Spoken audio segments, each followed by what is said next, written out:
জয় হিন্দ, জয় ভারত বন্ধুরা। তোমরা হচ্ছে ডিফেন্স লাভার চ্যানেল।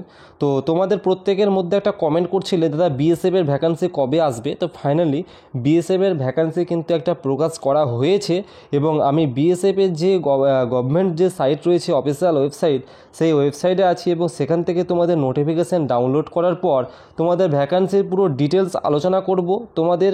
ঠিক আছে, অনেক কটা ভ্যাকান্সি কিন্তু এখানে বেরিয়েছে, তো সেই ভ্যাকান্সিগুলো নিয়ে পুরো স্টেপ বাই স্টেপ আলোচনা করব। চলো তোমাদেরকে প্রথমত আমি নোটিফিকেশানটা দেখিয়ে দিই, তোমাদের অফিসিয়াল নোটিফিকেশান, এবং তোমরা কীভাবে অ্যাপ্লাই করবে সেটাও আমি তোমাদেরকে বলে দেবো। ঠিক আছে, তো এই হচ্ছে তোমাদের অফিসিয়াল নোটিফিকেশান। আর তার আগে বলে দিই, তোমরা যারা আমার চ্যানেল এখনও সাবস্ক্রাইব করোনি অবশ্যই সাবস্ক্রাইব করে দাও, কারণ তোমাদের দাদা ডিফেন্স রিলেটেড যে কোনো ভ্যাকান্সি থেকে থাকুক না কেন তার প্রতিটা আপডেট তোমাদের শেয়ার করে থাকে।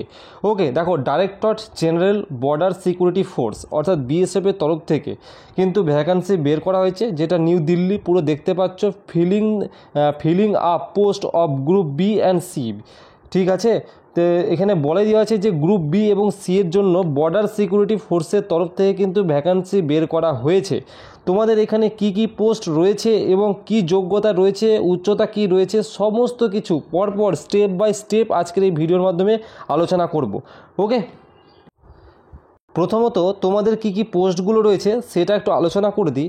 তোমরা দেখতে পাচ্ছ যে ভ্যাকান্সিগুলোর মধ্যে কিন্তু তোমাদের রয়েছে ইন্সপেক্টর পদ রয়েছে। ওকে, দেখো, এখানে কোয়ালিফিকেশান উচ্চ মাধ্যমিক, গ্র্যাজুয়েশন এবং কিছু ইঞ্জিনিয়ারিং ডিগ্রি লাগবে।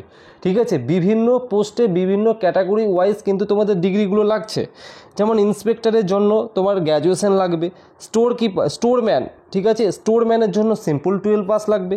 তারপরে সাব ইন্সপেক্টর রয়েছে, অ্যাসিস্ট্যান্ট সাব ইন্সপেক্টর রয়েছে এবং মেনটেন্যান্স রয়েছে। মেনটেন্যান্স বলছে যারা হর্তাকর্তা দেখাশোনা করে। ওকে, এই ছিল তোমাদের ভ্যাকান্সিগুলো। ওকে, এই পোস্টে কিন্তু তোমরা অ্যাপ্লাইগুলো করতে পারবে। তুমি যদি এটা অ্যাপ্লাই করতে চাও, তোমাকে বলে দিচ্ছি, এটা সরাসরি তুমি অনলাইন মোডে বিএসএফের সাইটে গিয়ে রেজিস্ট্রেশন করে তুমি অ্যাপ্লাই করতে পারো। বয়স কিন্তু তোমার 18 থেকে 30 বছরের মধ্যে কিন্তু হলে তুমি এই ফর্মটা কিন্তু ফিল আপ করতে পারবে। ওকে, কত? 18 থেকে 30 বছরের মধ্যে, কারণ অনেকের বয়সের একটু সমস্যা থাকে, যারা ওভারেজ হয়ে গেছো তোমরা চাইলে এখনও ফর্মটা ফিল আপ করে নিতে পারো। আর সবথেকে ভালো যে এই ফর্মটা ফিল আপ করার সময় তোমার কোনো রকম অ্যাপ্লিকেশন ফিস দিতে হচ্ছে না।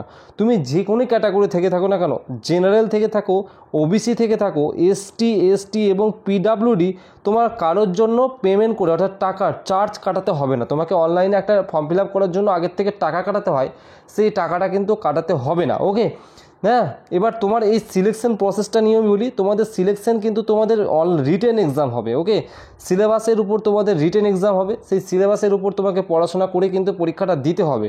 এবং তোমার যে সবথেকে বড় হচ্ছে যোগ্যতা, তোমার কিন্তু এখানে গ্র্যাজুয়েশন এবং কিছু এখানে ইঞ্জিনিয়ারিংও লাগবে, বিএসসিও লাগবে। ওকে, পুরো নোটিফিকেশান সহ আমি আমার টেলিগ্রামে আপলোড করে দিচ্ছি, তোমরা নোটিফিকেশান সহ এর পুরো ডিটেলস আপডেট তোমরা দেখে নেবে। আচ্ছা, এখানে কিছু কোয়ালিফিকেশান লেখা আছে, গ্র্যাজুয়েট, এনি ডিগ্রি, এসব ফটো কী কী ডকুমেন্টস লাগবে। তো এগুলো ফর্ম ফিল আপ করার সময় কিছু ডকুমেন্টস আর কি ক্যাজুয়ালিটিস মধ্যে পড়ে, এগুলো তোমাকে দিতে হবে ফর্ম ফিল আপ করার সময়। তো এই পর্যন্ত তোমরা ভালো লাগলে অবশ্যই ফর্মটা ফিল আপ করে নিও। জয় হিন্দ, সবাই সুস্থ থেকো, ভালো থেকো।